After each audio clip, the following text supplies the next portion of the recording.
hawezi kuwa kifika tu anaanza fungula project development Uvira atapigwa bale mkichwa.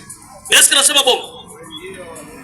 Atapigwa risasi mkichwa na anakufa. Na ndio bana leo hapa kwa Uvira wengi zaidi wanaanza ogopa ile maprojet kuileta paske wanajua kama circulation ya mabunduki iko mingi hapa kwetu. Na ndio maana sisi tunapaswa kuambia na kuwina mbio juu ya kumwanga damu za watu. Uvira hezi bakia hivi. A l'époque najua Uvira ilikuwa na stati moja la Goma. Uvira ilikuwa même stati ke Kindu. Mais leo uangalie sasa. Tuangalie Uvira leo na Goma. Yote sikuwa sous région. Uvira ilikuwa sous région, Goma ilikuwa sous région, Kindu ilikuwa sous région. Région ilikuwa ndio Bukavu. Na yuwa Papa Gabi ile unakuwa lazidi kuiambia watu. Mena kote nina mentalite ya watu. Surtout watu wa Goma. Kwanza nafaa coup de chapeau kwa watu wa Goma.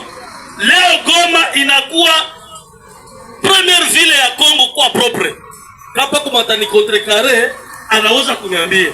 Leo Goma yenye ilikuwa membra hata même statique Uvira ndio inakuwa deuxième première ville kwa usafi hapa kwetu Congo.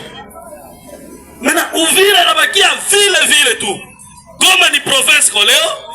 Kindu le deja ndio chef lieu ya province ya Manyema. Na Uvira tuko munini? Tuko munini hapa Uvira leo? Si ni vile? Ni vile ambayo iko namuna gani? Ni vile ile haina progression. Juu ya nini haina progression?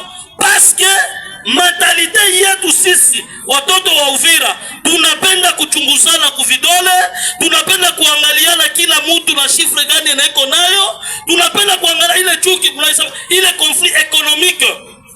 Conflit économique iko natuma Uvira haiendelee nzuri. Unakutana watu wengine wanasema kwa nini huyu mtoto mwenye alizaliwa leo anaweza kuwa na pesa kutuzidia sisi? 2 jours après anapata mwa kichwa. Est-ce que maendeleo itakuwa? Est-ce que maendeleo itakuwa? Na ndio maana tunapenda kuambia kila mara tunaambia watu tupende Uvira. Tupende Uvira. Uvira ndio. Mkono nilipenda kushukuru mzee Gabi. Bonaga nilitaka poro hapa. Poro ilikuwa ngapi hapa kwetu Uvira? Zilikuwa ngapi? Zilikuwa moja. Lakini leo mtu wanatoka Kawizi, wanatoka Kilima aliza Sange. Anakuyaga naishia wapi kwa Ngoda Kalemi? Shalaisha Kasanga, anasema sina pesa ya launi ya kulitosha. Eske ile mtu hapo kumshukuru? Mais au contraire watu wa moya sasa wanaanza combattre initiative kwa kupenda kumueliminer juu yake biombe. Haiko vile. Uvira tuweze endelea. Gabi, mimi napenda niseme wazi. Juu tunajua atake uko nazo.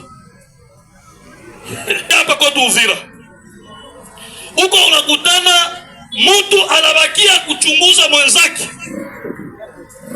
Huyu mwenzetu alishafungula kioski.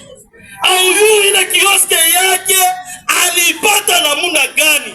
Swati mkuu wake kwa Marekani alimtumia $1000, akapenda hata aenda kuinjia yao ya makobana madini, akapenda afungule kioski yake, tu angalie kisigani anaweza endeleza maisha ya kesho. Lakini mwenzake wa pembeni duniani tu amuibe zile zake pesa zenye alipata. Ora ile hali haiwezi kutumia nafasi. Uvira ni milele kwa